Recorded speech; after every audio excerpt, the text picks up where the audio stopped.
सर्वधर्मान् परित्यज्य मामेकं शरणं व्रज अहं द्वा सर्वपापेभ्यो மோக்ஷயிஷ்யாமி மாச்சுச.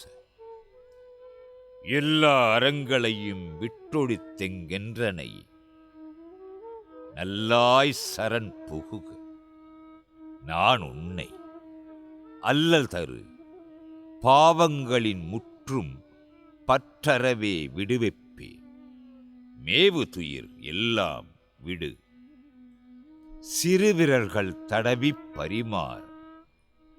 செங்கன் கோடச் செய்யவாய் கொப்பளிப்ப குறுவெயற் புருவம் கூடலிப்ப. கோவிந்தன் குழல் கொடு ஊதின போது பறவையின் கணங்கள் கூடு துறந்து வந்து சூழ்ந்து கொடு காடு கிடப்ப.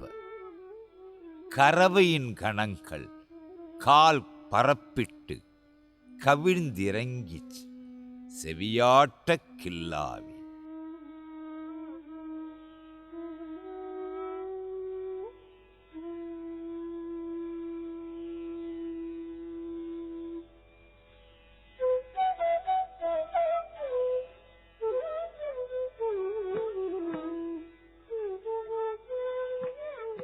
மயிலாய் உருவெடுத்து மா தேவனை ஆராதித்து மயிலான அம்பிகையார் மயிலையான திரு ஊர். கைலையே மயிலை மயிலையே கைலை. மயிலிறகு குழலான் மயிலையில் எழுந்தருளி நந்தலாலா என்றதோர் நாமத்தை ஏற்றருளி எந்தை பிரான் எழிலுக்கு ஏது நிகர் சொல்வதற்கு.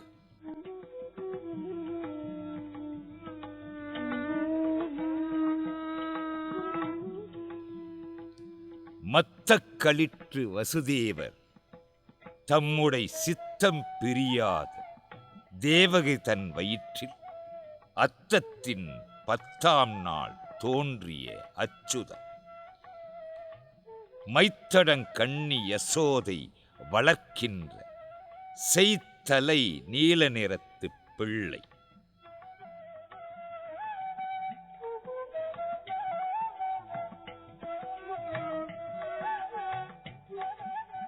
தாய் முலைப்பாலில் அமுதிருக்க தவழ்ந்து தளர் நடையிட்டுச் சென்று பேய் முளைவாய் வைத்து நஞ்சையுண்டு பித்தனென்றே பிறரேசனென்ற பிள்ளை.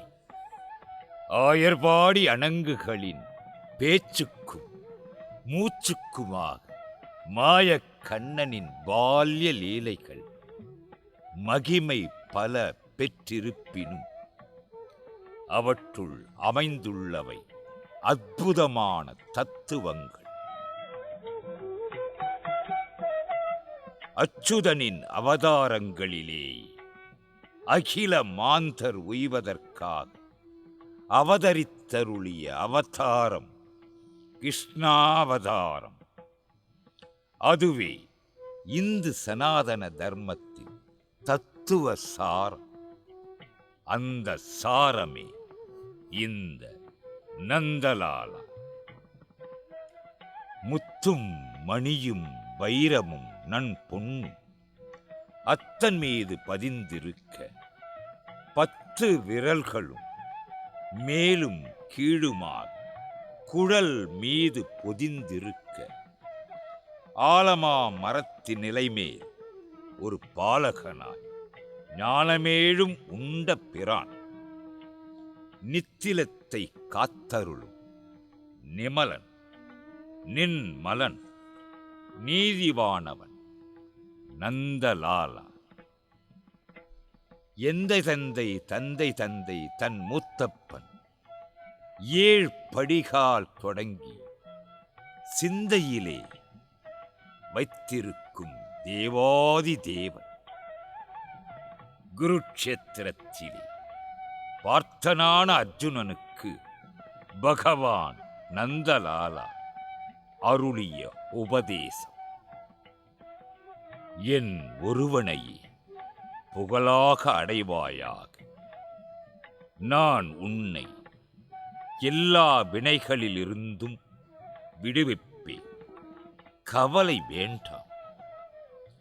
தொண்டர்கள் நெஞ்சிலுறையும் தூ மலராள் மணவாளனை சிற்றஞ்சிறுகாலே வந்துன்னை சேவித்து உன் பொற்றாமரை அடியே போற்றும் பொருள் கேளாய் என்றவாறு பற்றுக பற்றற பற்றை விட்டு என்பது போல அவன் பொற்றாமரை அடியை பற்றுவோமாக.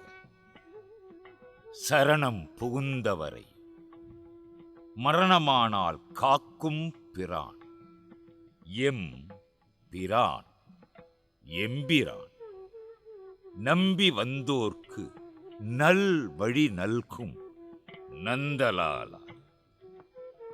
மனிதனாகப் பிறந்தவன் எத்தகைய கொடிய பாபத்தை செய்தவனாயின் தான் செய்த செயலுக்கு வருந்தி பின்னும் பாபச் செயல்களிலிருந்து விலகி மிக்க ஆர்த்தியுடன் எம்பெருமானான நந்தலாலாவிடம் சரணாகதி செய்து விட்டார்.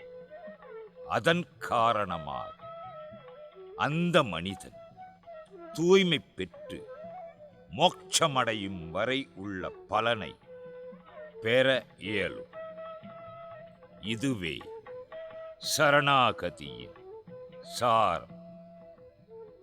நல்லாய் சரண் புகும் நாள் நன்னாள் பொன்னாள் இந்நாள் இனிய திருநாள்.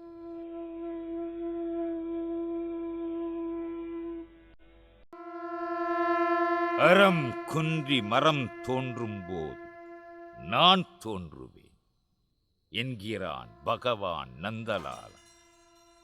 அறம் என்பது தர்மம், மரம் என்பது அதர்மம். மரத்தின் மறுபக்கம் நின்றவன் நரகாசுரன். தேவர்கள், முனிவர்கள், மனிதர்கள் அனைவருக்கும் துயரத்தையே கொடுத்தவன். அராஜகத்தின் ஆணி வேர். அவனால் துயரமுற்ற தேவர்களும் முனிவர்களும் கண்ணனிடம் முறையிட்டனர். நந்தலாலாவான கண்ணன் கருடாழ்வார் மீது ஆரோகணித்து சத்தியபாமையுடன் இணைந்து நரகாசுரனை சம்ஹரித்தார். பகவானால் சம்ஹரிக்கப்பட்ட நரகாசுரன் அறிவு விழித்துடிந்து, பகவானே, இந்நாள் இனிய நன்னாள் என்று அகிலம் கொண்டாடட்டும் என்று கூறி அந்த வரத்தினை பெற்று உயிர்ந்தான். தமிழகத்தில் மட்டுமின்றி மற்ற மாநிலங்களிலும் இத்திருநாளைப் பற்றிய குறிப்புகள் காணப்பெறுகின்றன. மகாராஷ்டிரம், உத்தரப்பிரதேசம் ஆகிய திரு ஊர்களில் அசுராதிபதியாக இருந்த மகாபலியின் சாம்ராஜ்யத்தை வாமனனாக வந்த பகவான் வென்று வெற்றி பூண்ட திருநாள். வங்காளத்தில் மகாதுர்க்கை சும்பன் நிசும்பனை சம்ஹரித்த பின்னர் அதன் சினமும் வெறியும் அடங்காம் தேவர்கள் சேனைக்குள் புகுந்து அவர்களையும் சம்ஹரிக்க முற்பட்டார். அந்த மகாதுர்க்கையின் சினத்தையும் வெறியையும் சிவபிரான் தோற்றமாகி அடக்கி அருளினார். அந்நாள் இந்நாள். மத்திய பிரதேசம், தில்லி, ராஜஸ்தான் ஆகிய மாநிலங்களில் சாட்சாத் மகாவிஷ்ணு மண்ணுலகிற்கு வந்த நாள் இந்நாள். பஞ்சாப் நசிகேதனுக்கு உயிர் பிச்சை, சாவத்திரிக்கு புத்திர வரம் அளித்தவர் தென் திசை கடவுள் யமதர்மராஜ். அந்நாள் இந்நாள். அருள் மகான் மகாவீரரும் கௌதம புத்தரும் நிர்வாணம் எய்திய நாள். அந்நாள் இந்நாள். வாட்சியாயனர் காமசூத்திர நூலில் இந்நாளை யக்ஷராத்திரி என்று பதிவு செய்கின்றார். யக்ஷ அதிபதி குபேரன், அவனுக்கு நடத்தப்பட்ட விழா தன குபேர விழா. மாலைய பட்சத்தில் பூமிக்கு வந்த பிதிர்களை வழியனுப்பும் உபசாரமும் இந்நாள்.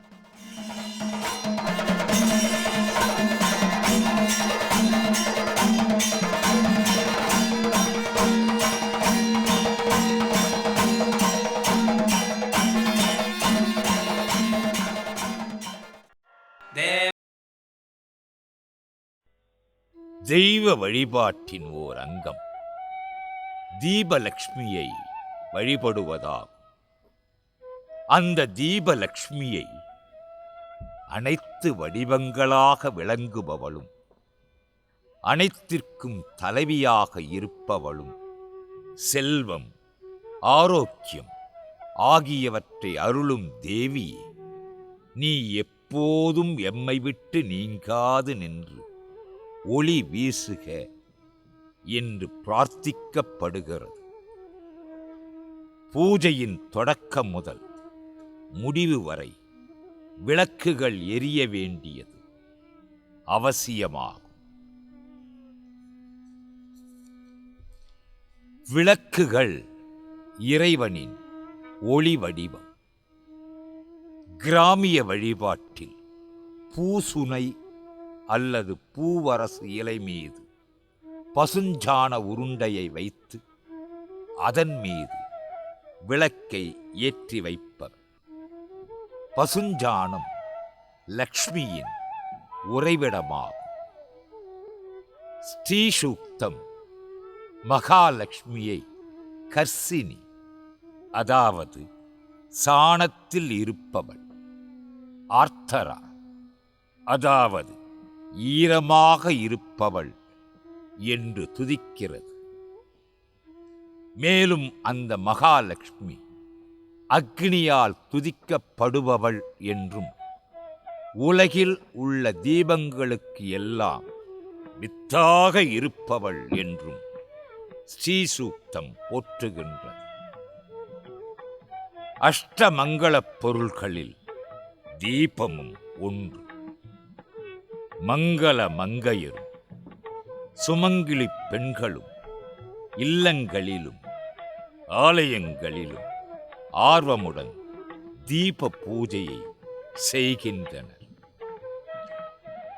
தாம் விரும்பிய சித்திகளையும் குடும்ப சுகத்தையும் நற்புத்திரர்களையும் சுமங்கலிகள் பெறுகின்றனர். கன்னிப் பெண்கள் நல்ல கணவனை வேண்டி பூஜிப்பதால் நன்மை அடைகின்றனர். சமயக்கிரியை வழிபாட்டில் விநாயகர் வழிபாடும் தீப வழிபாடும் முதன்மை பெறுகின்றன. திருவிளக்கில் தெய்வங்கள் எழுந்தருளுகின்றன. திருவிளக்கின் நுனியில் ஓங்கார ரூபமாக கணபதி, தண்டு பாகம் மகாவிஷ்ணு, நெய் விடும் அகல் பாகம் சிவபிரான், அடிப்பாகம் பிரமன், ஒளிச்சுடரின் மஞ்சள் நிறத்தில் சௌபாக்கிய லக்ஷ்மி, சுடரின் வெண்மையில் மதி ஒளி சரஸ்வதி.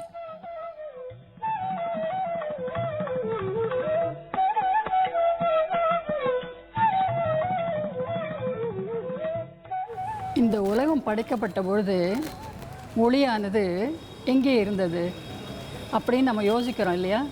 அந்த நேரத்தில் இறைவனால் படைக்கப்பட்டது 2 விதமான ஒளி. ஒன்று பகலில் தெரியும், மற்றது இரவில் தெரியும். 2 ஒளிக்கும் பெயர் வித்தியாசமானது. சூரியன், சந்திரன். 2 ஒளியுமே நமக்கு மிகவும் முக்கியமானது. அந்த ஒளியினுடைய தாத்பரியமானது நமக்கு விளக்கி சொல்லிக்கொண்டே போகலாம். ஆனால் ஒளி என்னது? நம்ம வீட்டில் எரியும் பொழுது நாம் எண்ணெய் விடுவோம், நெய் விடுவோம், அப்புறம் பஞ்ச தீப எண்ணெய்கள்லாம் கலந்து விடுவோம், இதெல்லாம் விட்டு ஏற்றுவோம். ஆனால் இறைவன் படைத்த தீபமானது இயற்கையிலேயே என்றும் எப்பொழுதும் நமக்கு எப்போ வேணுமோ வேண்டாமோ எல்லா நேரத்துலையும் ஒளி தரக்கூடியது அந்த ஒளி. இந்த விளக்கு என்று சொல்லும் பொழுது விளக்கு மாத்திரம் அதுக்கு ஒரு பேர் இல்லை. விளக்குன்னு சொல்லும்போது அதுக்கு என்ன பேர் சொல்லுவோம்? விளக்குனாக்க விளக்கி சொல்கிறதுங்கிறது ஒன்று. ஏதாவது என்னென்னா எதையும் இருட்டிலிருந்து விளக்கி நமக்கு காட்டக்கூடியது விளக்கு. அடுத்தது என்ன நம்ம சொல்லும்பொழுது விளக்கை இன்னொரு விதமாக சொல்லுவோம். ஒவ்வொரு விளக்குக்கும் ஒரு பெயர் உண்டு. இதில் ஒரு விளக்கு உண்டு, அது அந்த நாளில் கிராமத்துங்களில் ஏற்றின விளக்கு. அது எப்படி இருக்கும்னு சொன்னாக்க சொர்ண தீபம் அப்படின்னு சொல்லுவாங்க. சொர்ண தீபம்னா என்ன? நம்மளால் முடியுமா அப்படின்னு எந்த ஏழையும் சரி பணக்காரனும் சரி நினைக்கவே முடியாது. அது எப்படின்னாக்க கோமயம், அதாவது சாணியினாலேயும் தவிடும் சேர்ந்து அந்த மாவு மாதிரி அதை பிசைஞ்சு அதை காய வச்சு விளக்கு ரூபத்தில் பண்ணிடுவாங்க. அதில் நீங்கள் நெய் ஊற்றி ஏற்றினா எண்ணெயோ நெய்யோ எது ஊற்றினாலும் அந்த விளக்கு என்றும் நின்று எரியும்.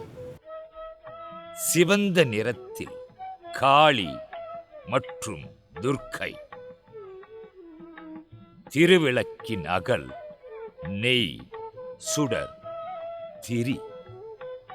இந்த 4ம் பெண்மைக்குரிய அச்சம், மடம், நாணம், பயிர்ப்பு என்ற 4 குணங்கள். அறம், பொருள், இன்பம், வீடு என்னும் 4 புருஷார்த்தங்கள். மண்ணால் செய்யப்பட்ட அகல் அல்லது வெள்ளி, பஞ்சலோகத்தால் செய்யப்பட்ட விளக்குகள் பூஜைக்கு மிகவும் உகந்தது. இறைவனுக்கு உகந்த எண்ணெய், கணபதிக்கு தேங்காய் எண்ணெய், நாராயணனுக்கு நல்லெண்ணெய், மகாலட்சுமிக்கு நெய், ருத்ரபதி தேவதைகளுக்கு இலுப்பை எண்ணெய், தேவிக்கு 5 வகை எண்ணெய், சர்வ தேவதைகளுக்கு நல்லெண்ணெய். இதில் நெய் சகலவித சுகத்தையும் வீட்டில் நலனையும் தருகின்றது. நல்லெண்ணெய் எல்லா பீடைகளும் விலகி நிற்கின்றன. விளக்கெண்ணெய் தேவதாவசியம், புகழ், ஜீவசுகம், பந்து சுகம், தாம்பத்திய சுகம் ஆகியவைகளை விருத்தி செய்கின்றது. கடலை எண்ணெய், இதில் தீபம் ஏற்றுவது நல்லது அல்ல. தீபத்தின் திரிகளின் வகைகளை, அவைகளுள் பஞ்சு, இதில் திரியிடுவது நல்லது. தாமரை தண்டு, இதை திரித்து ஏற்றுவது முன்வினை, பாவம் ஆகியவைகளை போக்கும்.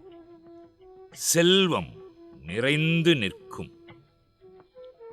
வாழைத்தண்டு, இதை நூற்பாகமாக பக்குவப்படுத்தி திரியிட குழந்தை செல்வம் அமையும். தெய்வ குற்றம், குடும்ப சாபம் ஆகியவை நீங்கி சாந்தி பெறலாம். வெள்ளை எருக்கம், இதன் பட்டையை திரியாக செய்து தீபம் ஏற்ற பெருத்த பொருட்செல்வம் பெறலாம். பேய் பிடித்தவர்களுக்கு அதன் தொல்லை தீரும். இது மாவிளக்கு. மாவிளக்குன்னு சொல்லும்பொழுது இது அரிசி மாவில் செய்வாங்க.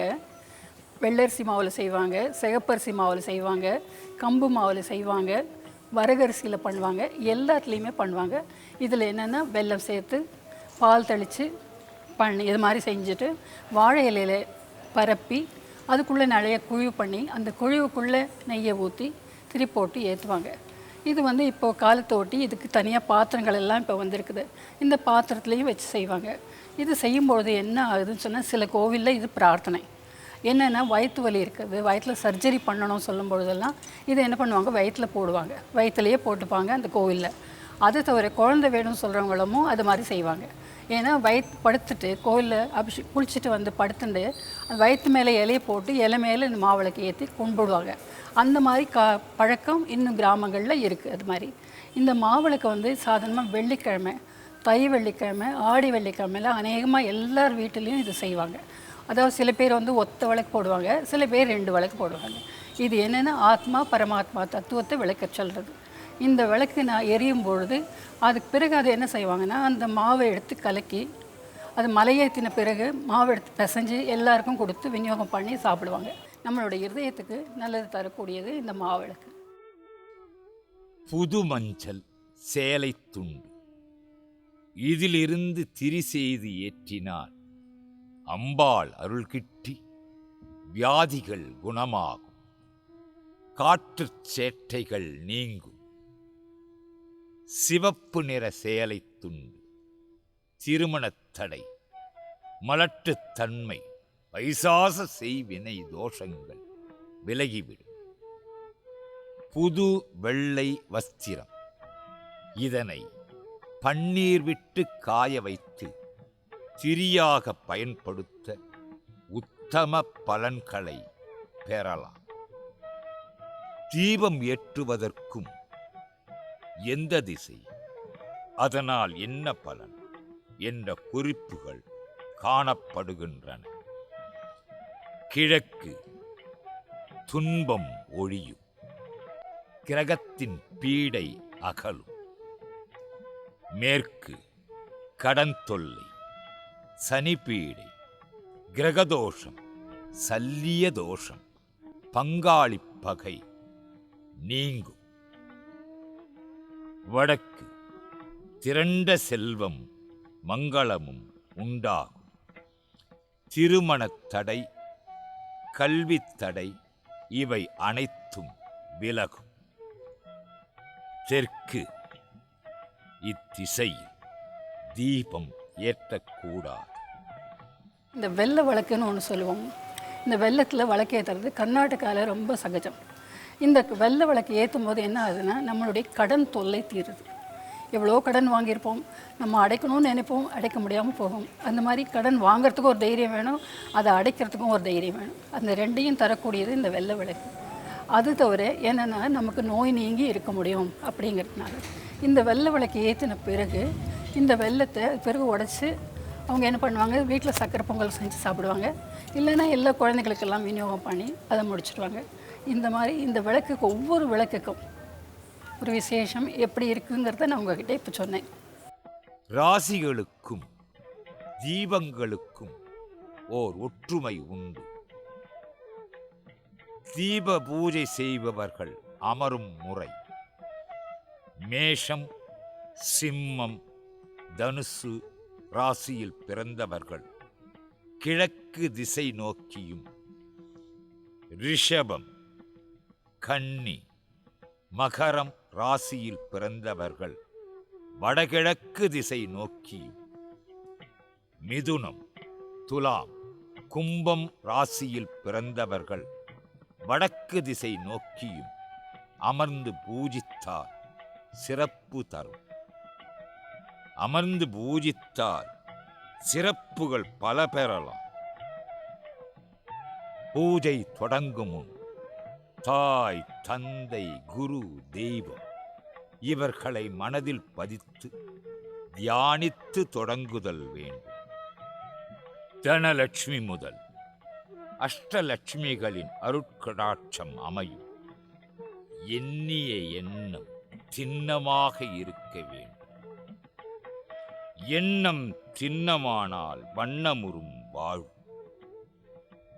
இந்த எண்ணத்தையும் வண்ணத்தையும் தீப ஒளியாக இருந்து மனித மனங்களிலே ஏற்றி அருளுகிறான் நந்தலாலா.